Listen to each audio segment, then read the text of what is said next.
ایک بزرگ تھے، یہ نہر کنارے وضو کر رہے تھے تو کئی دنوں کے فاقے تھے۔ کیا دیکھا کہ پانی کی سطح پر بہتا ہوا ایک خوش نما سیب آیا تو اشتہاق غالب ہوئی، اس کو پکڑا اور کھا لیا۔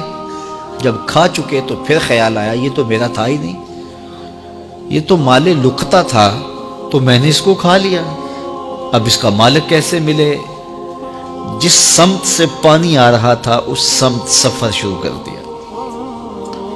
کئی دنوں کی مسافت کے بعد دیکھا کہ ایک باغ ہے جس کی شاخیں اس پانی کی طرف لٹک رہی ہیں۔ سمجھ گئے کہ یہیں سے گرا ہوگا اور میں نے کھا لیا۔ خیر باغ میں پہنچے، مالک سے ملے، کہا کہ یوں میں نے ایک سیب کھا لیا ہے اور میرا غالب گمان یہ ہے کہ اس باغ کا وہ سیب تھا، تو میں معافی مانگنے آیا ہوں، یا پھر بتائیں کہ اس کا ہرجانہ کیا ہوگا۔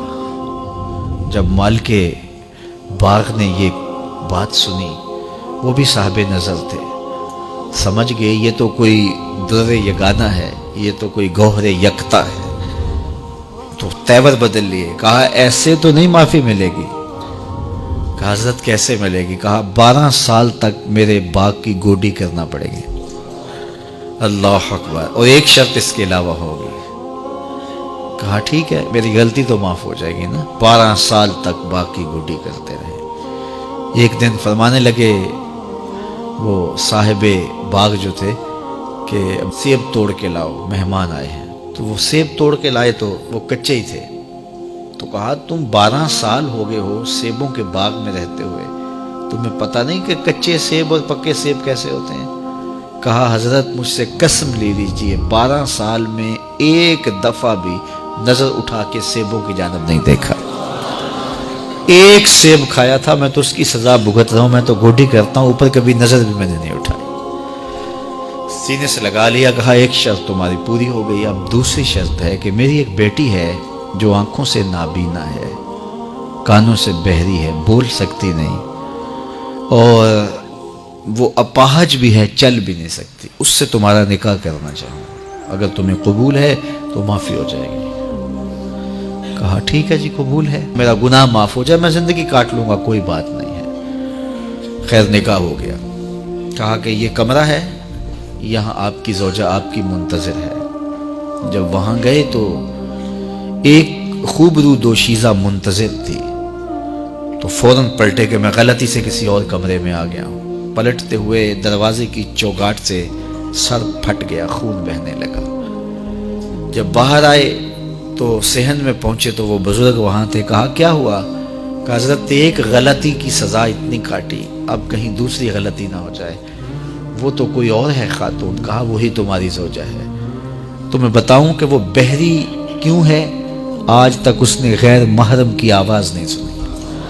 تمہیں بتاؤں کہ وہ بول کیوں نہیں سکتی؟ آج تک اس نے غیر محرم سے کلام نہیں کیا۔ اندھی اس طرح ہے، آج تک اس نے غیر محرم کو نہیں دیکھا، اور اپاہج اس طرح ہے، چل کے کبھی گھر کی دہلیز سے گئی نہیں ہے۔ تو اس خاتون کا جب نکاح ہوا اور پھر ان سے اللہ نے ان کو ایک بچہ دیا جس کا نام ہے الشیخ عبد القادر جیلانی۔ جب ماں باپ اس طرح کے ہوں تو بیٹے اس طرح کے ہی ہوتے ہیں۔ باپ کا لقمہ پاک اور ماں اپنی آبرو کی کیسی محافظہ، پھر در یگانہ اور گوہر یکتا جو پیدا ہوتا ہے وہ دین کی احیاء کرنے والا ہے، دین کی مردہ قدروں کو نئی زندگی دینے والا ہے۔ حضرت ملا علی قاری لکھتے ہیں کہ حضور غوث اعظم جب مجلس واعظ کرنے بیٹھتے تو 70 ہزار کا اجتماع آپ کے مجمع میں ہوتا، اور عمومی طور پہ اللہ کی رحمتوں کے حوالے سے بات کرتے، اور جس دن آپ اللہ کے قہر، غضب اور جلال کی بات کرتے کئی جنازے اٹھتے۔ یہ آپ کی گفتگو کے اندر عصر کا رنگ اور شیرینی تھی۔ اللہ اکبر۔ تو باپ دیکھیے کہ رزق کے معاملے میں کتنا محتاط ہے، اور ماں دیکھیے اپنی عصمت کی کتنی حفاظت کرنے والی ہے۔ مائیں بچوں کی تربیت کرتی ہیں، ماؤں کے ذریعے سے پاکیزہ صفت بچے جنم لیتے ہیں، تو لہٰذا ماؤں کو اچھی تربیت کا حامل ہونا چاہیے تاکہ وہ آگے اچھی تربیت خود کر سکے۔